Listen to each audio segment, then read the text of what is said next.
সুপ্রভাত সকলকে। আশা করি সবাই খুব ভালো আছে। এটা হচ্ছে মাঝিদুরা সকাল। ভীষণ সুন্দর লাগছিল, কিন্তু আবার একটু একটু মন খারাপও লাগছিল। আজকে আমরা বাড়ি ফিরে যাব, তাই ভাবলাম পুরোটা একটু ক্যামেরাবন্দি করে নিয়ে যাই। কি যে সুন্দর লাগছিল, মানে বলে বোঝাতে পারবো না। মনে হচ্ছে না পাহাড়টা ঠিক সূর্যি মামাকে কোলে নিয়ে আছে। তো যাই হোক, এই দৃশ্য দেখার পর আর ইচ্ছে করছিল না ভেতরে যেতে, তবু যেতে হবে। ফ্রেশ হয়ে নিই, রেডি হয়ে নিই, তারপর আমরা রওনা দেব। আমরা দুজন রেডি। এই যে ছানা দুটো হাঁচি দিল, ছানাকেও একটু দেখিয়ে দিলাম।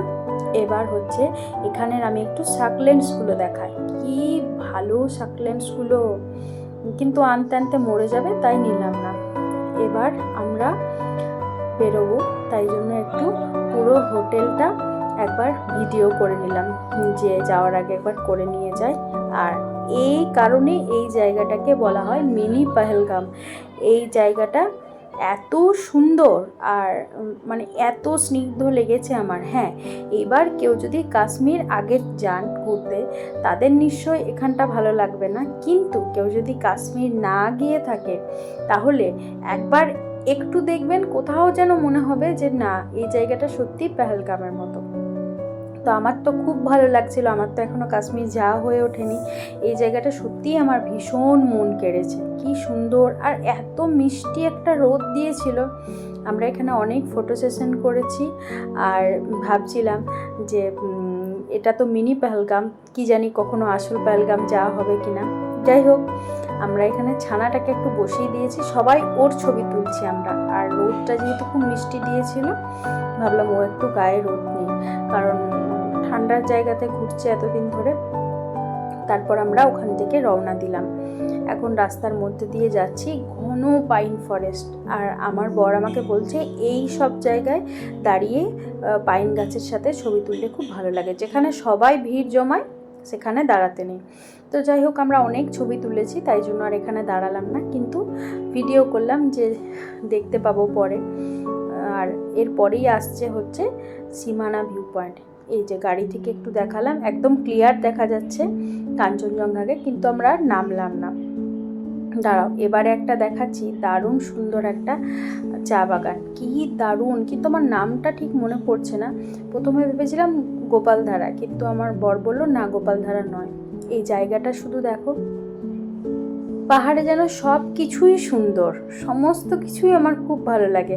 মনে হয় এই জায়গাটার ভিডিও নিলাম না, এই জায়গাটা নিলাম না।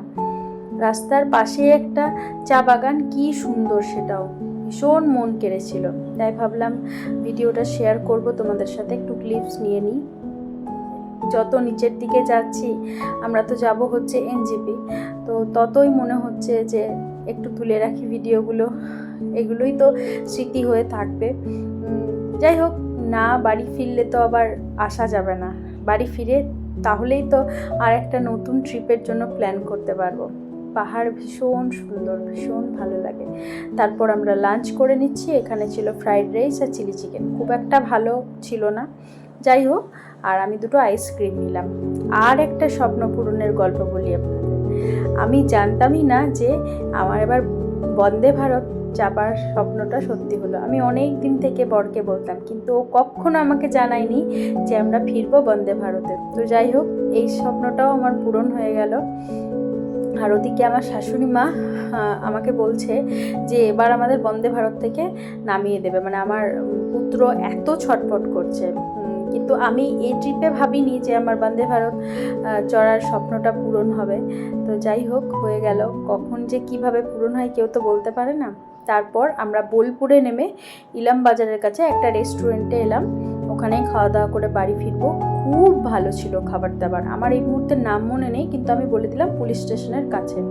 মামুনি ভাত, ডাল, ডিম সেদ্ধ নিয়েছিল, কি সুন্দর একটা ছোট্ট বালতিতে ডাল দিয়েছিল। আর আমরা নান, চিলি চিকেন এসব খেয়েছিলাম, একটা মকটেল খেলাম। এবার বাড়ি ফিরবো। টাটা।